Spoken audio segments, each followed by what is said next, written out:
on this topic. Now we move on to our next news.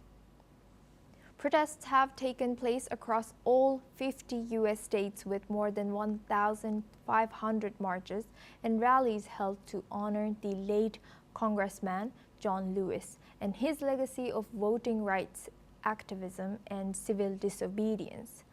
Demonstrators gathered in 1,600 cities and towns on July 17th, marking the 5th anniversary of Lewis' passing. Participants united around a range of causes, including opposition to the newly passed budget bill, defense of women's rights and diversity, and criticism of immigration enforcement, particularly President Trump's move to deploy the California National Guard in response to pro-immigrant protests in Los Angeles.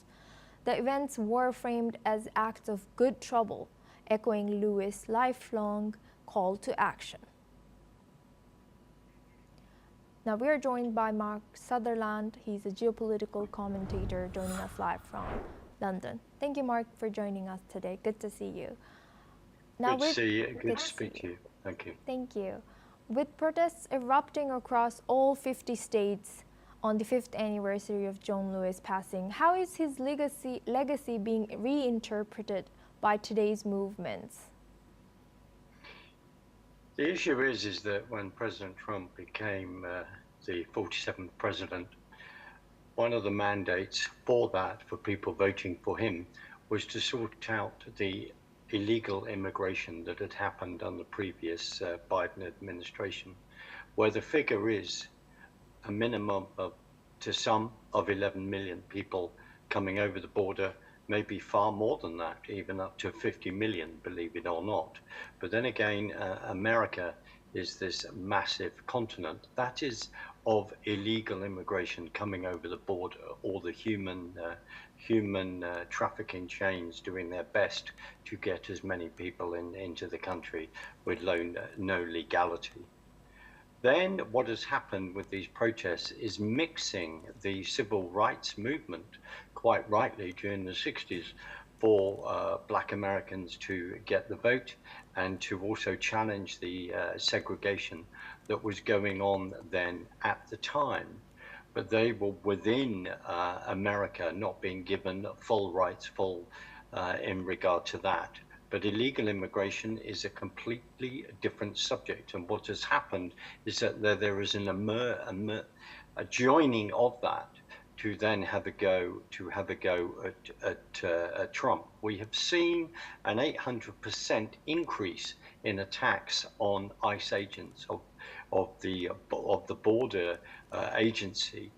We've seen that, who are then trying to enforce the illegal immigration mandate that Trump is pushing against.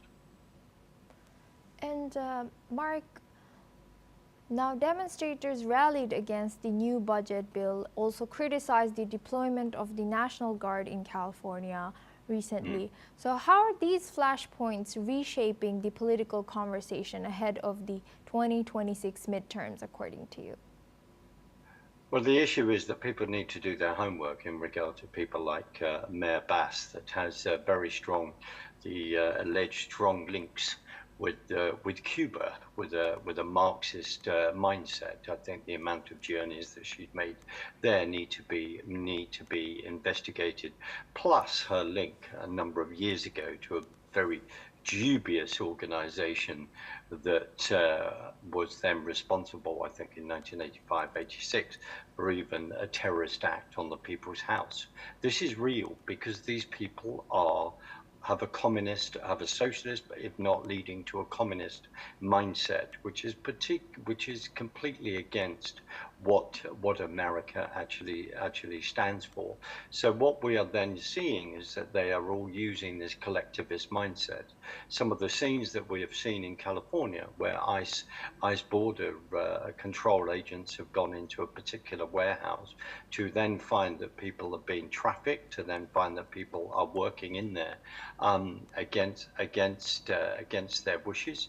This also goes back to cartels and gangs.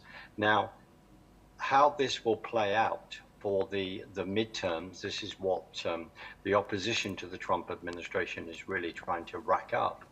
But according to the voters of President Trump, to then the MAGA base, to the MAGA movement, they asked him to deal with the illegal immigration that has been going on the previous administration.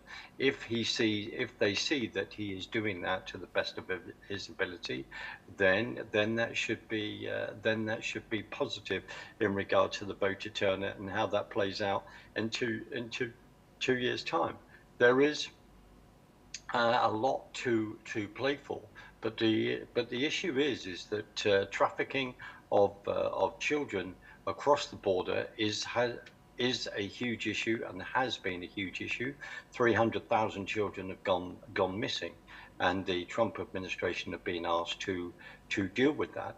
But when you are then dealing with opposition, when you have opposition forces that fundamentally don't believe in the American Constitution and what it represents, then you are going to see a clash, and then they are going to use any means at their disposal to overturn the administration. Thank you, Mark, for sharing that insight. Please stay with us as we stay on this topic. U.S.